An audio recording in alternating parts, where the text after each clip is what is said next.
오늘 주제는 악에서 구해 주소서입니다.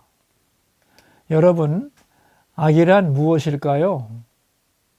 우리는 흔히 죄악이라는 말을 사용하는데 죄와 악은 서로 다릅니다. 정확하게 말하면 죄의 결과가 악입니다. 죄란 무엇인가?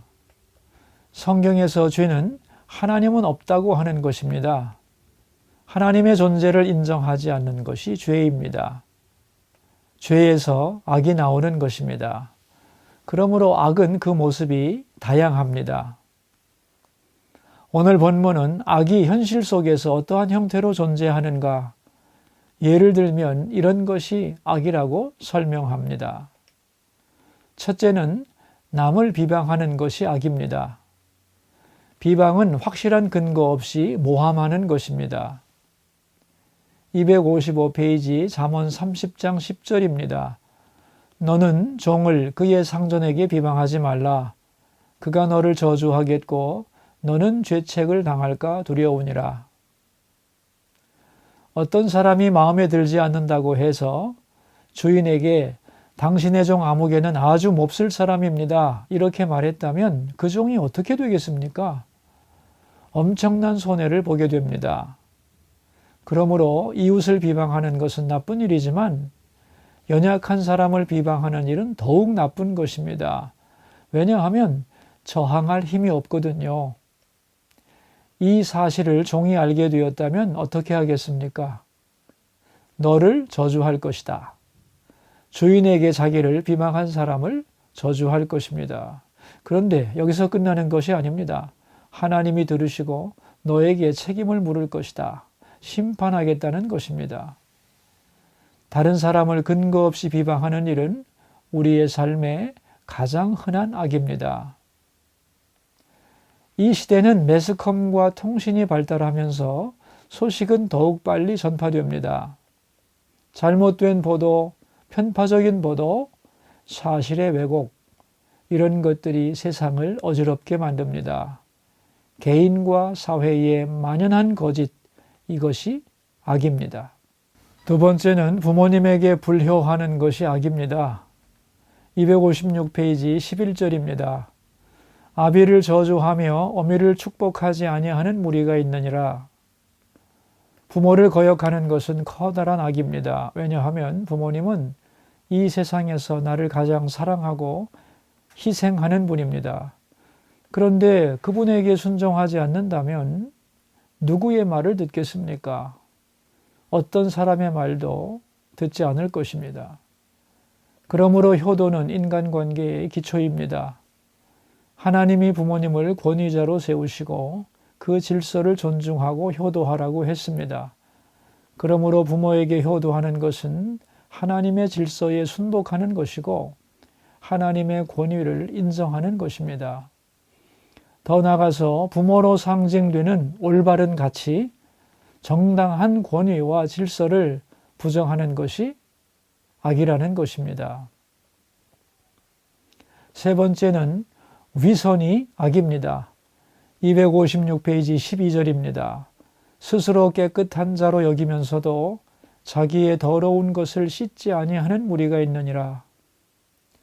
위선이란 겉은 깨끗하지만 속은 더러우면서도 아닌 것처럼 아름답게 포장한 것을 말합니다. 무엇이 옳고 그른지 모른다면 위선이 아니지요. 단순히 무식한 거지요. 그러나 무엇이 옳고 그른지를 압니다. 그렇지만 옳은 대로 하지 않습니다. 그러면서도 자기를 스스로 의롭다고 여깁니다. 나는 잘못이 없고 언제나 다른 사람들이 문제라고 생각합니다. 이런 사람들은 다른 사람을 비난하거나 공격하는 데 전문가입니다. 그런데 자기 잘못은 인정하지 않습니다. 이것이 악입니다. 미국의 정신과 의사 스코트 팩은 거짓의 사람들이란 책에서 이렇게 말했습니다.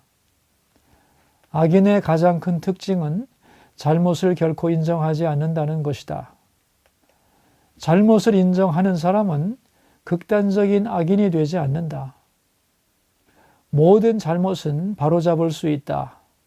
그 한계가 무엇인가? 잘못을 인정하는 것이다. 그러나 잘못을 인정하지 않는 사람을 고칠 방법은 없다. 그러므로 자기의 잘못을 인정하는 것은 그 자체로 엄청난 축복이다. 그러나 자기는 털끝만큼도 잘못이 없다고 하는 사람들은 다른 사람들에게서 끝도 없는 악을 찾아낸다.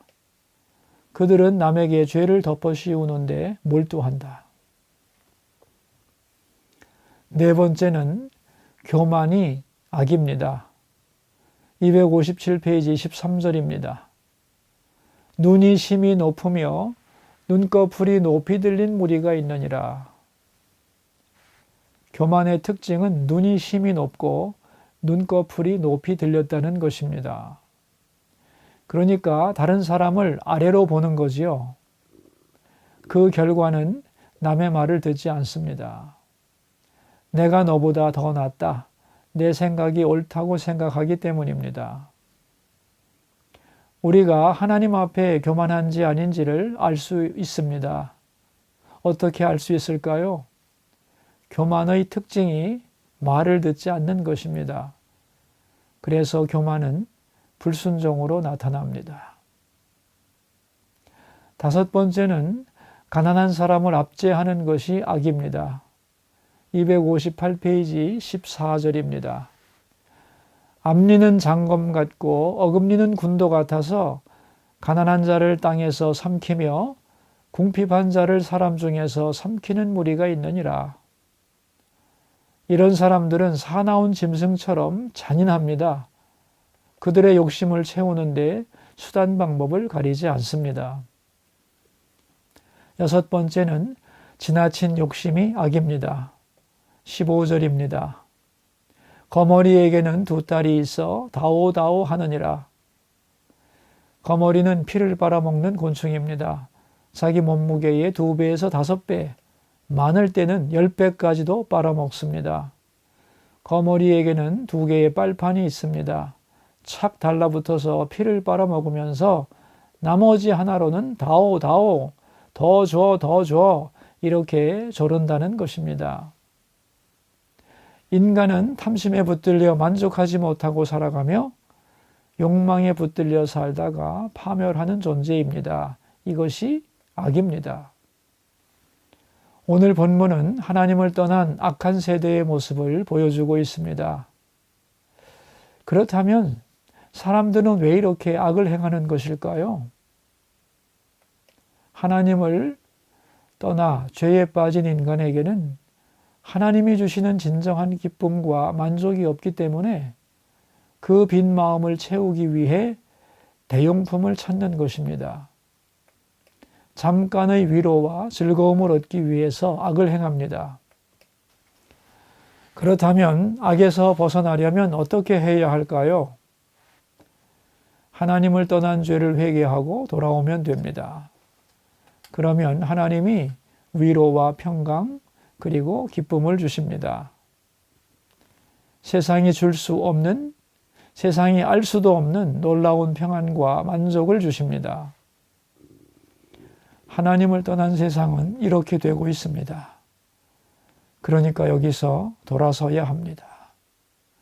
그러므로 악에서 구해 주소서, 이것이 우리의 기도가 되어야 합니다.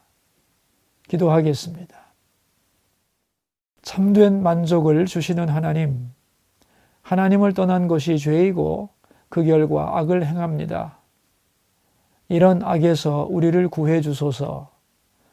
세상에 물들지 말고 하나님을 바라보고 그 말씀을 따라가게 하소서. 예수님의 이름으로 기도합니다. 아멘.